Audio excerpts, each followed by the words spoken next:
What's up guys, this is Astranox, showcase of Luna again in RT on a counter set, and these counter attacks are winning games. Now I've been trying to showcase Landy and it's brutal guys, it's brutal because it's either Landy gets destroyed, they counter pick me hard with one or two fire heroes, which is why I bring Luna, and I end up getting some nice footage of Luna, so I decided to make another video because you know, there's a delay to get the video for the showcase of Landy because they're picking her or they're banning her or they're hard countering her. Like, it's brutal because I have to pick her early on or the enemy will pick her. Like, that's so annoying. So here we go. We got another showcase of Luna because I want to make content. And Luna, well, I'll talk about the pros and cons once again to using Luna on a counter set. So you have to remember, this is an account where I usually speed cleave or speed single target burst. So my options when it comes down to team compositions are, yeah, the roster is kind of small. So Maid Chloe is part of quite a few of my battles. Fawn Cecilia, sometimes they just ban her, they pre-ban her, like they pick her. So it's rough. Look at these counter attacks, man. Charlotte counter to the face, and it feels good, man, because I built Luna with so much bulk. Look at how hard she actually hits. Look at that. Oh my god. It's beautiful. It is beautiful. So that's what you can expect if you're going to pick Landy early on. You know, the opponent might pick at least one fire hero, sometimes two fire heroes, which is kind of risky if they're going to do it like that. But, you know, that's where Luna can definitely shine. And as long as she finally gets her turn, and there's one opponent that was softened up, you can land a killing blow and then get the extra turn and pop two. It's great. It's really good. Now, of course, there's going to be some cons. I'll talk about those, you know, in a minute. You can see here in this team composition, I have Maid Chloe again. Now, there's Angel of Light Angelica. She's so annoying, so I have to go with Maid Chloe. It's pretty brutal. And a lot of times when you do pick Maid Chloe early on, because I don't like to pick Landy first pick, which I've done a few times, and they're just going hard with the counters. But, you know, what I do is I pick Maid Chloe, and then, of course, they pick Landy. And if I go with something like Maid plus Fawn and Cecilia, they're going to pick Landy a lot of times because that's a lot of buffs, and Landy is going to be able to cycle like crazy, right? And then if Landy, I'm fighting Landy, and I'm trying to showcase Luna at that point, because I can't showcase Landy anymore, then of course Landy is going to be troublesome versus Luna, not able to trigger counter attacks.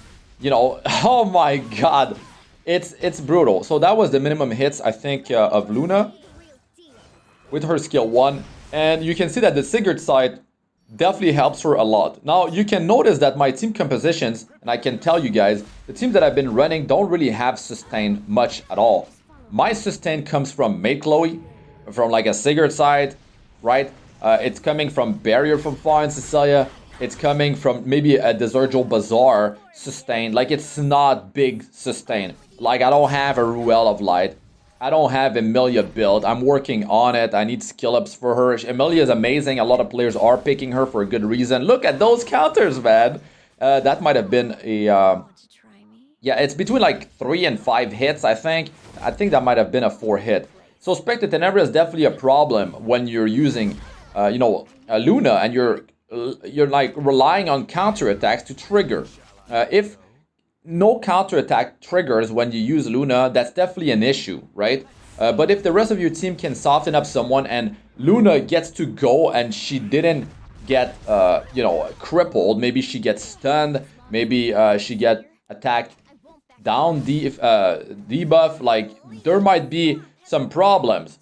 There's a lot of time where you're fighting a team that might have a lot of speed and they're lapping you hard, and that's going to be problematic because they're getting so many turns over you, and maybe Luna doesn't get to actually go.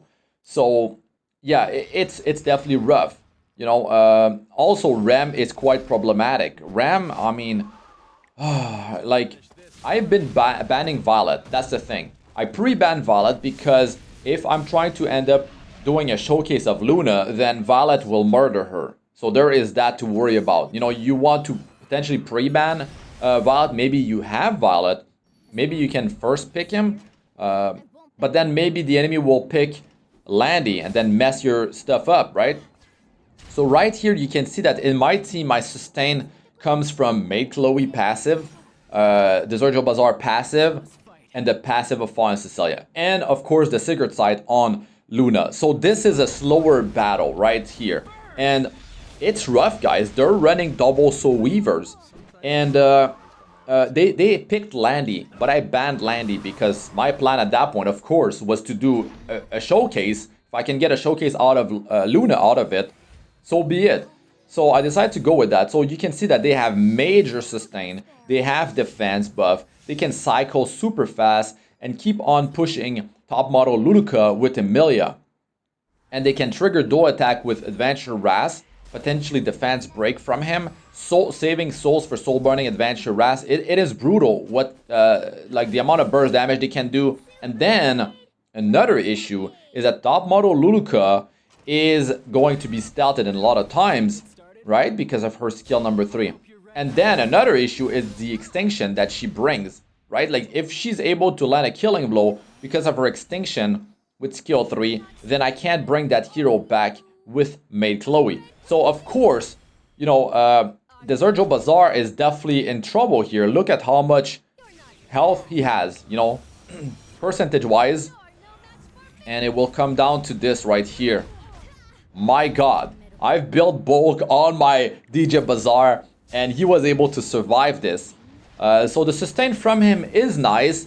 It's not like a game-winning thing. I might be able to pull it off maybe with 3 heroes, but having DJ Bazaar definitely helps, especially if I'm able to land some stun. Now, they're going to have heroes like Ruel, Emilia, like they're going to have high effect resistance. So my chance to land a stun is going to be against top model Lulka, but she's stealthed most of the time, so it's pretty brutal. As you can see, you know, my options are limited when it comes down to the Bruiser playstyle on this first account of mine.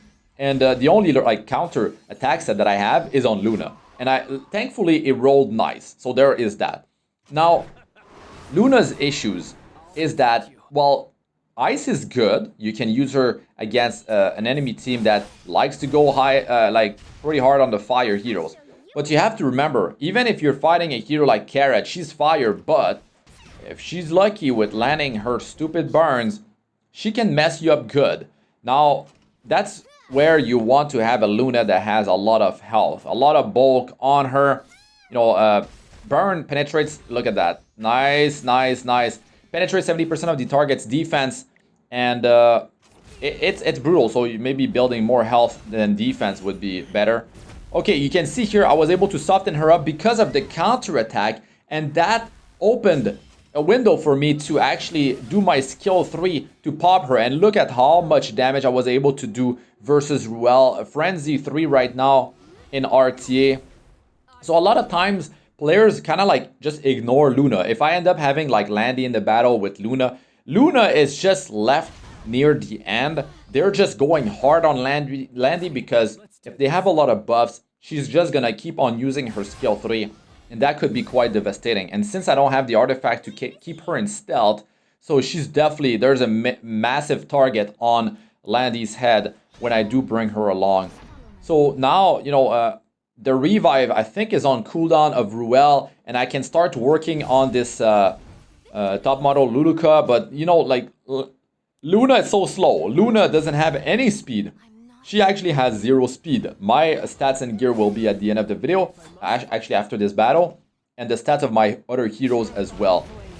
But yeah, Luna, you have to pick her near the end. You definitely don't want to pick her early on. It's like I talked about before. Heroes that are stealthed, Spectre Tenebria, Landy on stealth artifact, and like any ranger on stealth artifact is going to be brutal.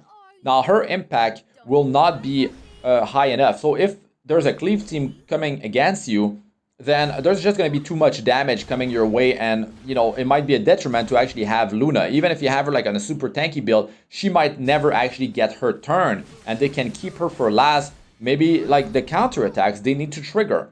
She's not a knight that can wear Elbrus Ritual Sword. She doesn't have a counter mechanism built into her kit, you know, so things you have to worry about. You know, like Ram, like if you have to go with a Ice Bruiser, Ram I would say is far superior, such a big threat on the battlefield. A lot of times, the enemy picks her, um, and that's the thing. When I decide to go with like an early pick Landy, I don't see players picking Ram, or they just end up banning, Ram. So that's the thing. Sorry, they end up banning Landy. And I don't have Violet. Oh, and when you pre-ban Violet, you're gonna see opponents picking Ram too, because Violet is quite problematic. Also, Seaside Bellona. I don't even have Rwanda to counter Seaside Bellona, so they pick Seaside. It's a guarantee ban from me, basically, unless I feel confident. I got a pretty good chance to deal with them. So yeah, if you want to have a hero with 0 speed on a counter set like Luna, you have to play accordingly. You have to go with the bruiser playstyle, and that might not fit your that might not be your cup of tea. Maybe it's way too slow. It's very slow, guys. These games are long. This one took like 9 minutes. I started recording in the last picks, the 5th pick in RT. That's when I start recording, and I stopped recording when I'm out of the battle. That was like a 9-minute thing, and I edited it down to, I took some minutes out because there are some delays between the moves and all that, but it might not be your playstyle. You might not have the gear. You need to be farming Banshee, and to be honest, like, this would be better for a player that really goes hard in Banshee and doesn't even worry about speed at all. Or you might have a few heroes, like 2, 3, maybe 4 heroes with your best speed. If you're farming Wyvern, you do have some counter gear from doing Banshee, but you need to have maybe 2, you might have to pick 2 high speed options when you're fighting like a cleave team. So they will be forced to ban one. You have one that's let through.